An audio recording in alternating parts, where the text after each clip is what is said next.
Your weather first with Storm Team 5.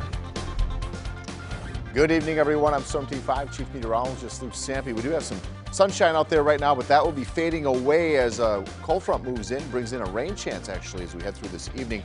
Right now, temperatures are in the mid and upper 40s to around 50. Here's some rain showers getting as close as Antigo and northwestern Shawano County. Looks like this main line will be pushing through between 7 and 11 p.m. this evening. So some sunshine for most of us. Showers develop at 8 o'clock and then a few showers lingering through about the 10 o'clock hour.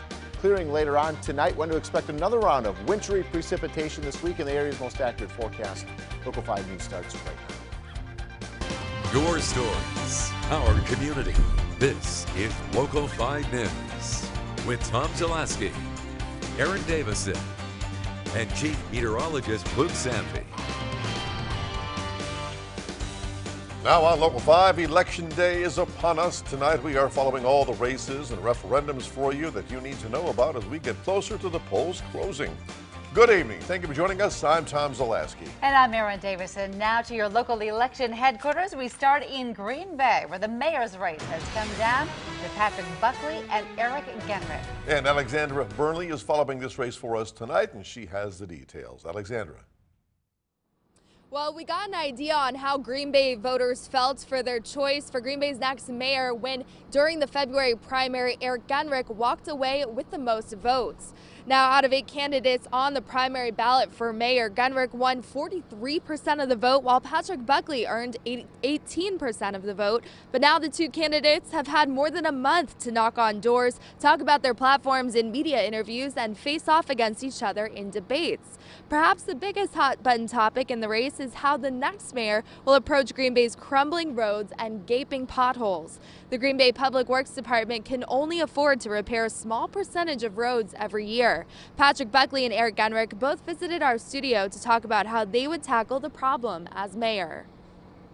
They don't expect every road to be taken care of in 1 year, but I think a lot of it is the lack of information that they get on what's being done in the city. And I think that they feel for the amount of taxes they are paying, and they are paying a lot of taxes because Green Bay is one of the higher tax municipalities in Brown County, that more should be being done. Green Bay is an older community, and as a result, we have a lot of infrastructure that needs to be invested in. And as I've said, this needs to be the first priority for our next mayor, and it certainly will be for me. I've talked about the importance of developing a capital improvement plan and program that really gets that inventory of needs on the table so that we can have a good understanding of what those needs are and how we go about addressing them. Now, this is a nonpartisan race, but to give you an idea of how the local parties here feel, the Brown County Democrats have endorsed Eric Genrich for mayor, while the Brown County Republicans have endorsed Patrick Buckley for mayor. Mayor Jim Schmidt will stay in office until April 16th, and during that time, he will help the new mayor transition into office. Live in Green Bay, Alexandra Burnley, Local 5 News. So as Mayor Schmidt is on his way out, the newly elected mayor will soon take his place, and that person will be interacting with mayors from surrounding communities. Appleton Mayor Tim Hanna was on Local 5 this morning talking about the importance of local mayors having good relationships. I look forward to getting to know the new mayor. I think it's really important that Appleton and Green Bay, that we have a good relationship. We share a common media market. We share a common economy. We're tied together, and it's becoming closer and closer. So we face a lot of the same issues, so we ought to be talking. Mayor Hanna says he also has a good relationship with other area mayors, and it's good for the people they represent as well as our communities. And in Oshkosh, the mayor's race sees incumbent Steve Cummings against Deputy Mayor Lori Palmieri.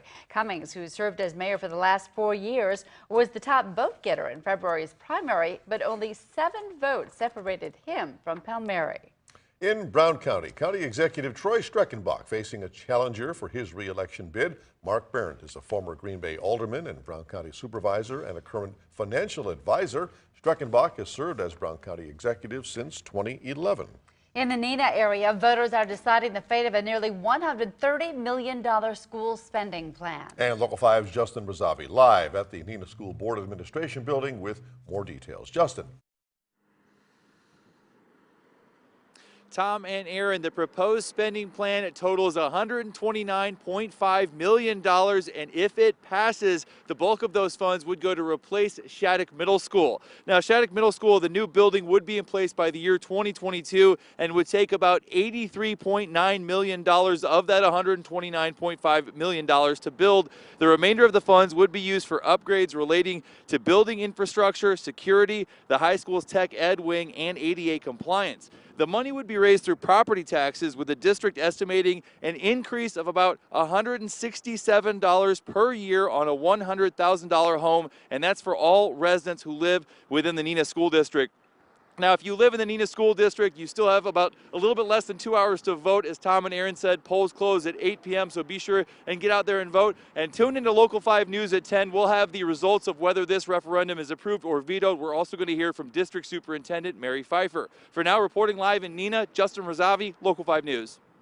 In Door County, residents are getting the chance to vote on advisory referendums relating to the legalization of medical and recreational marijuana.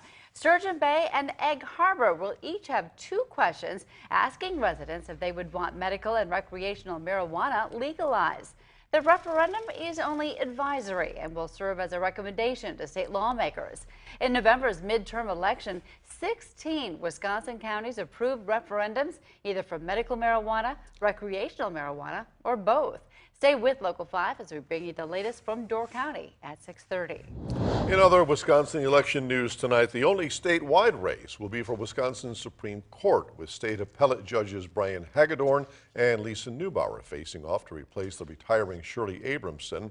And while technically this is a nonpartisan race, Hagedorn has drawn support from conservative backers, while Neubauer has been backed by liberals. This race, combined with next year's election, could play a role in the balance of power on the state's highest court. And we listed a few, but we'll be covering many more local races throughout the night. For the latest results, head to our website, wearegreenbay.com, hit the News tab, and then Election Center. And be sure to stay tuned to Local 5 News at 10 for extended election coverage. In other local news tonight, the former Summering High School teacher, Timothy Grimes, who was convicted of sexual assault, appeared in court today for his sentencing.